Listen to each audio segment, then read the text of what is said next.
इन दिनों लोग धड़ल्ले से सैनिटाइजर का प्रयोग कर रहे हैं। सैनिटाइजर खरीदने से पहले जान लें WHO की गाइडलाइन।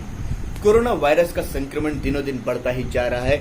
लोग जानते हैं कि इसे साफ सफाई से ही हराया जा सकता है, इसलिए हाल ही के दिनों में सैनिटाइजर की खपत काफी बढ़ गई है। लोग धड़ल्ले से इसका प्रयोग कर रहे हैं बिना यह जाने कि इसका आपके स्वास्थ्य पर क्या असर होगा। लोगों को यह तक नहीं पता कि सैनिटाइजर का प्रयोग का सही तरीका क्या है। इस लेख के जरिए, इस न्यूज के जरिए हम आज आपको बताने की कोशिश करेंगे कि सैनिटाइजर का सही प्रयोग कैसे किया जाए। और क्या आप जानते हैं कि बाजार में मिलने वाले सभी सैनिटाइजर कारगर है भी कि नहीं?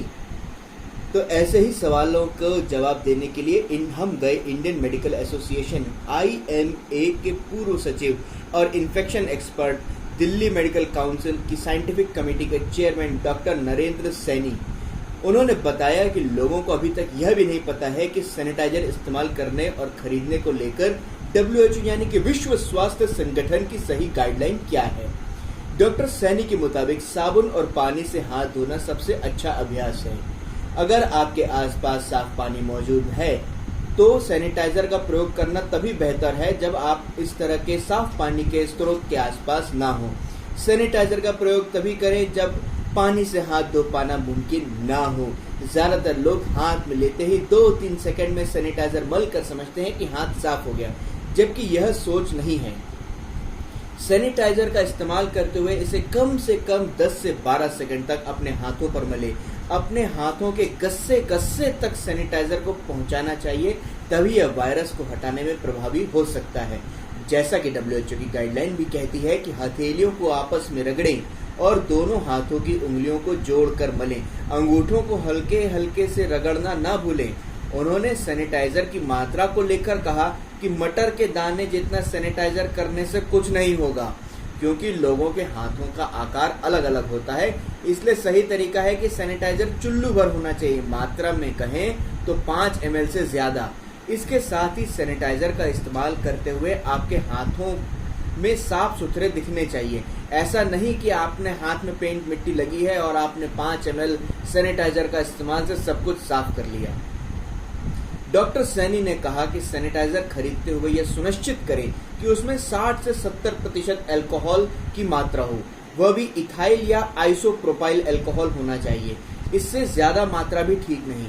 सैनिटाइजर लगे हाथों से खाना खाना खतरनाक हो सकता है, क्योंकि उसमें भारी मात्रा में अल्कोहल होता है जो आपकी किडनी, लीवर और दिल को प्रभावित कर सकता है। सैनिटाइजर लगाने के 20 सेकंड बाद ही खाना शुरू करें। इतनी देर में वो भाप बनकर उड़ जाता है। सैनिटाइजर कितने देर तक प्रभावी होता है, इस सवाल के जवाब में डॉक्टर सैनी ने कहा कि सैनिटाइजर लगाने तक, यानी जब आपने सैनिटाइजर से हाथ साफ किया तभी तक के विषाणु खत्म होते हैं। इस्तेमाल के 20 सेकंड बाद अगर आपने फिर कोई सामान छुआ है तो आपको फिर से हाथ साफ करना होगा। उन्होंने बताया कि बार बार सैनिटाइजर का प्रयोग करना भी ठीक नहीं है, इसलिए कोशिश ज्यादा से ज्यादा बार हाथ धोने की होनी चाहिए। क्या अल्कोहल पीने वालों को कोरोना का डर कम होता है? इस सवाल के जवाब में डॉक्टर सैनी ने कहा कि ऐसा बिल्कुल भी नहीं होता, क्योंकि विषाणु जब आपके शरीर में घुसता है तो वह नली के अंदर बैठा नहीं रहता, वह कोशिका के अंदर घुस जाता है। दूसरी बात, पीने वाले अल्कोहल में उसकी मात्रा विषाणु को खत्म करने के लिहाज से बहुत कम होती है, क्योंकि अगर आपके शरीर में अल्कोहल की मात्रा बहुत ज्यादा होगी तो फिर हार्ट या किडनी फेलियर हो सकता है। इसलिए लोगों के बीच में शराब को लेकर बहुत बड़ी गलतफहमी है। सैनिटाइजर के इस्तेमाल करते हुए इन 10 बातों को इस्तेमाल का ध्यान रखना बहुत जरूरी है। सैनिटाइजर का इस्तेमाल साफ हाथों में ही करें। सैनिटाइजर 60 से 70% इथाइल या आइसोप्रोपाइल अल्कोहल वाला हो। हाथ साफ करते हुए WHO की गाइडलाइन को ध्यान में रखें। 15 से 20 सेकंड तक हाथों को रगड़ें। सभी हिस्सों तक यह सैनिटाइजर पहुंचना चाहिए। सैनिटाइजर को प्राथमिकता बिल्कुल ना बताएं। साफ पानी से हाथ धोने के बाद सैनिटाइजर का इस्तेमाल ना करें। सैनिटाइजर की मात्रा का ख्याल रखें। अपने मुंह पर सैनिटाइजर का इस्तेमाल ना करें। सैनिटाइजर का इस्तेमाल उन्हीं जगहों पे करें जहां पर हाथ धोने की व्यवस्था ना हो। साबुन पानी से हाथ धोना ज्यादा प्रभावी है, इसलिए जरूरत के हिसाब से ही सैनिटाइजर का प्रयोग करें। धन्यवाद।